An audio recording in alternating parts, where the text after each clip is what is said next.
Entonces, en primer lugar, diremos, el tema que nos convoca es tenencia y régimen de visitas, pero yo me he permitido, ¿no es cierto?, la licencia que tiene la cátedra, yo me he permitido incorporar algunos temas que también son transversales al tema de la tenencia y el régimen de visitas, como por ejemplo, temas de alimentos, y quizás también en los casos que voy a presentar, hay alguna transversalidad con el tema de violencia familiar. ¿Y esto por qué?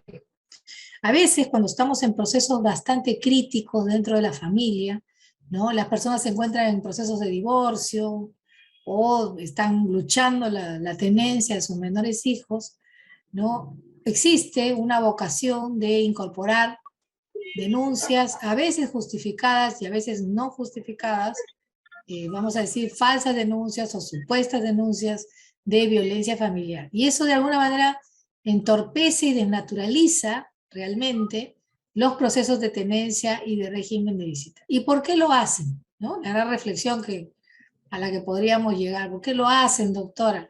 Lo hacen porque obtener las medidas de protección y las medidas cautelares similares a lo que podríamos obtener al final de un proceso de visitas se hace de manera mucho más célebre, ¿no? Y a veces las circunstancias hacen que en el ejercicio de la profesión algunos colegas, ¿no?, opten por esta estrategia, vamos a decir, la cual opinión que por cierto no comparto, por esta estrategia para un poco adelantarse a las resultas de lo que va a ser un proceso de tenencia que en el Perú lamentablemente no, a veces no tiene pues toda la velocidad que la familia requiere, ¿no? A veces hay limitaciones de atención que no permiten que, por ejemplo, obtengamos un pronunciamiento antes de 6 meses, con suerte, 7 meses, un año, a veces más. Entonces, pero una medida de protección o una medida cautelar yo la puedo obtener en 48, 72 horas. Y entonces eso es lo que se busca y por ese motivo, de manera transversal, hay algunas situaciones de violencia familiar verdaderas o no verdaderas, ¿no?, que a veces se presentan o a veces se imaginan, se plantean, ¿no? Y de alguna manera eh, en la práctica estamos viendo eso.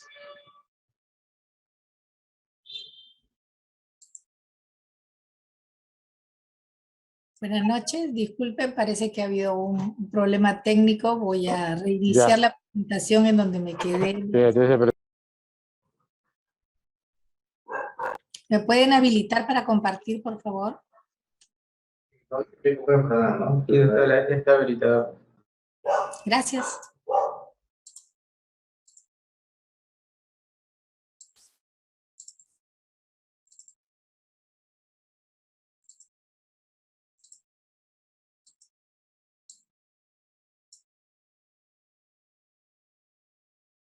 Ok, entonces como estaba comentándoles, me parece que me quedé en esta diapositiva, deberes y derechos de los padres en el Código de los Niños y Adolescentes, que se parece mucho a los deberes y derechos que están establecidos también en el Código Civil.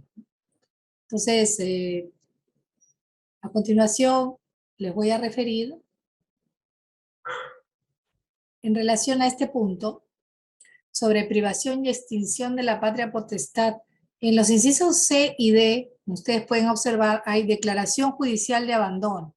El decreto legislativo 1297 y sus modificatorias posteriores señalan que cuando hay una declaración judicial de abandono, esta ha tenido como origen que el niño, niña o adolescente se ha visto desprotegido de cuidados parentales. Y frente al riesgo de perder los cuidados parentales o porque ya los perdió, ¿no es cierto?, se presentan planes de trabajo con la familia para lograr que el menor sea reinsertado en esta familia y no sea declarado judicialmente en abandono. Cuando estos planes de trabajo con las familias, ¿no?, que involucran el estudio socioeconómico de todos ellos, ver cuál es el motivo por el cual han dejado al niño abandonado, ¿no?, han hecho una búsqueda extensa, eso se encarga el Ministerio de la Mujer y Poblaciones Vulnerables. Si luego de las evaluaciones que hacen esta institución u otras, determinan que el ambiente es hostil, se trata de una familia llamada expulsora, ¿no? Es una clasificación de familia en la cual vamos a decir tanto el padre como la madre a partir de los 13 o 15 años, insinúan al menor que se debe retirar del hogar y ver por sí mismo qué hace por la vida, ¿no? Sin darle ningún tipo de indicación ni alternativa. Y son familias normalmente que tienen numerosa cantidad de hijos, ¿no?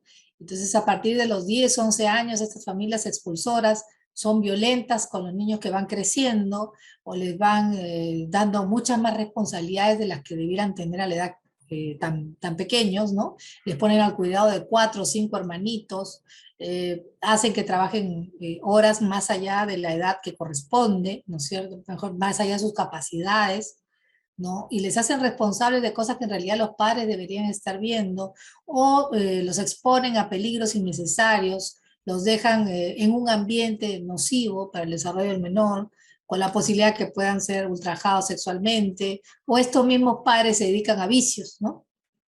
Toxicomanía, drogadicción, o permiten que los niños estén en un ambiente, digamos, cercano a la prostitución o a la explotación sexual o a la trata de personas u otros delitos, ¿no?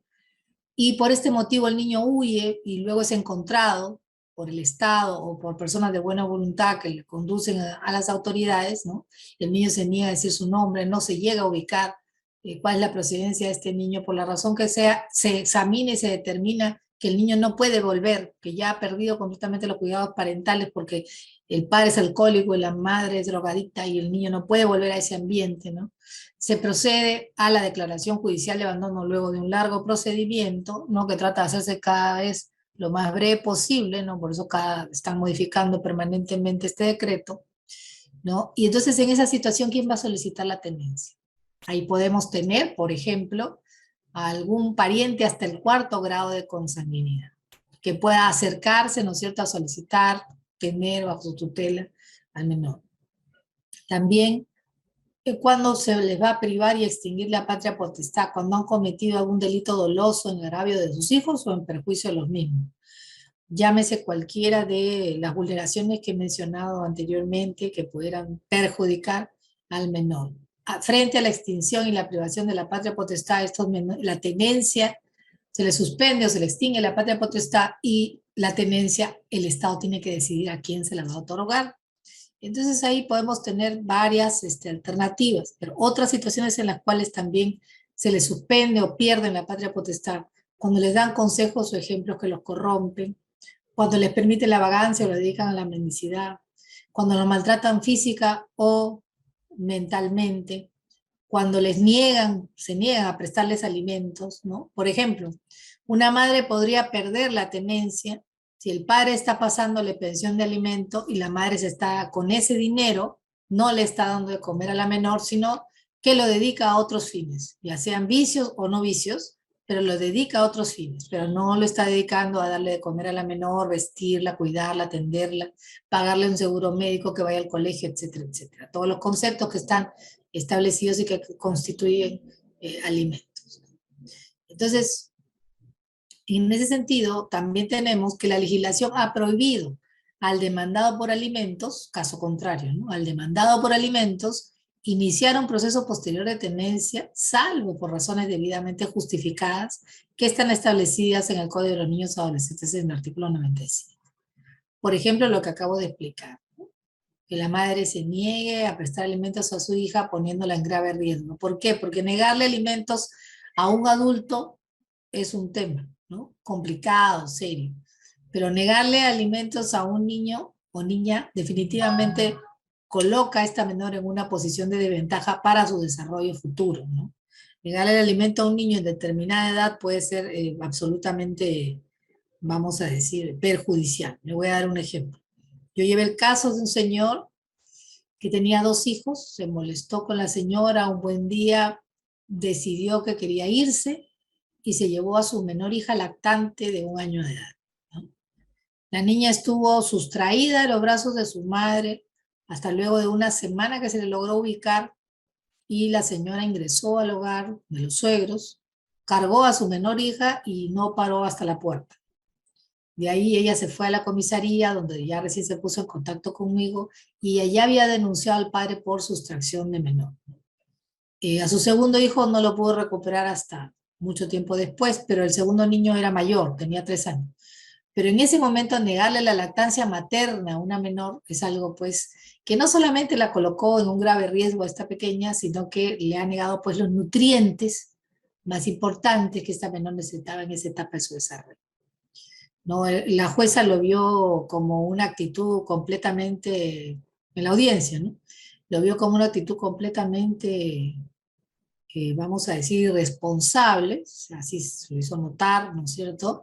Le dijo, usted podía negarle el alimento a cualquier edad, pero no la lactancia materna, ¿no? Y en ese caso le otorgó inmediatamente la tenencia de los dos hijos a la madre, ¿no? Y a él régimen de visitas, pero fue por ese hecho en particular. En este caso era posible la suspensión de la patria potestad y consideramos que también esto, pues no está establecida la norma, pero consideramos que con mayor razón también hubiera sido procedente la variación de la tenencia. Quiere decir que si la situación hubiese sido al revés, ¿no es cierto? Hubiese sido el varón el que hubiese tenido la tenencia, o hubiese sido la mujer la que tenía la tenencia, pero no daba de comer a la menor, si yo puedo pedir, ¿no es cierto?, variación de tenencia, de alguna manera también podría pedir suspensión de la patria potestad. En todas estas situaciones, ahí le estoy poniendo el artículo que corresponde para que usted lo pueda revisar con calma. A lo que voy es, quiero que se entienda que tanto le asiste el derecho al varón como a la mujer de solicitar la variación de la tenencia. Pero las causales, ¿no es cierto?, que están claramente establecidas, a veces dejan una posibilidad para la interpretación. Entonces, si yo puedo suspender la patria potestad, con mayor motivo, pues puedo variar la tenencia, porque quien puede lo más, también puede lo menos, ¿no? La Corte Suprema de Justicia, por ejemplo, ha declarado que la patria potestad de los hijos se ejerce por el progenitor que los ha reconocido. Entonces yo he tenido casos en donde los señores vienen a reclamar a sus menores hijos y cuando me traen la partida de nacimiento yo digo, pero señor, usted ni siquiera lo ha reconocido al menor. ¿Qué cosa, cómo que pretende usted que yo voy a interponer, no? Y entonces he logrado en el transcurso de mi vida que muchas personas reconozcan a sus hijos porque desconocían que no podían, digamos, ejercitar sus derechos de padre si es que no se producía el reconocimiento. ¿No? Este reconocimiento que es efectuado por los padres, ya recién ahí se les coloca en igualdad de condiciones para accionar por la tenencia del menor.